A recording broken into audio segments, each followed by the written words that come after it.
Kakagising ko lang, may dumating na naman kay parcel. Yung parcel, yung bata, nagtitinda, tapos parang parcel, nagbigay lang, tapos binayaran ko na. Ang mahal te, alam ko 50 to, 50. So, puntahin natin siya. Let's go. Si Ana ang ako. Let's go. Hoy, parcel mo! Walang binili ng parcel. Meron kang binili ng parcel, te. Wala nga. Buksan mo na nga yan. Mahal-mahal pa nga, 50. Ang garato naman yan eh. Buksan mo na. Una. So guys, bubuksan na niya. So ako magbubukas. Go. Bubuksan na niya. So guys, let's open it. Ayan siya.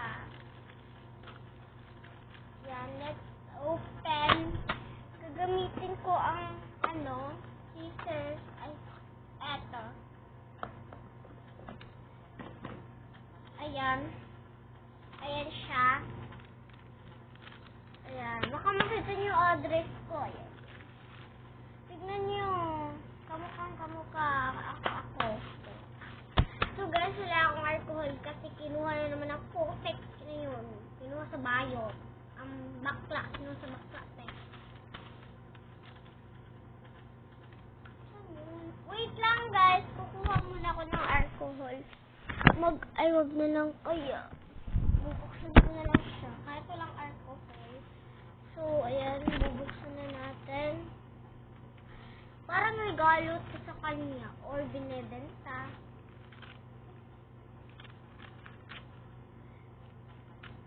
So guys, I'm so excited kasi bukas yung parcel na naman dumating. Sorry kung hindi ako nagpo-post kasi hindi ako hilig. Wala na akong mga slime. Wala na akong mga slime. Yun. Sorry kung... Wait, pikit lang ako Lisa. Pikit. Hindi naman ako. Tignan nyo guys. Tignan nyo. Ano to? Wait. Ano to? Ay, sa mga desk ko. Nag-vlog kasi ako sa TikTok ng mga desk. Ayan siya ang blonde. Hindi makikita nyo. Pero sa personal, ang ganda. Pero sa camera, hindi. Hindi siya maganda. May glitter siya. Hindi nyo lang nakakita. Nakita nyo ba? May glitter siya. Blonde kasi yung camera ko. Hindi makikita. Sa nun, blonde basta. Ayan siya. Eto guys. Binili ko to para sa desk ko. Bukas kita na naman tayo. Anong kita? Hoy, bukas naman. Kita tayo sa mga regalo ko na naman bukas. Anong ginagawa? Bukas lang. So, ayun guys. Bye-bye. Hoy, kinuha. Please, bye-bye guys. Kinuha niya. So, huwag kalimutan mag-like, subscribe to my YouTube channel. Bye-bye.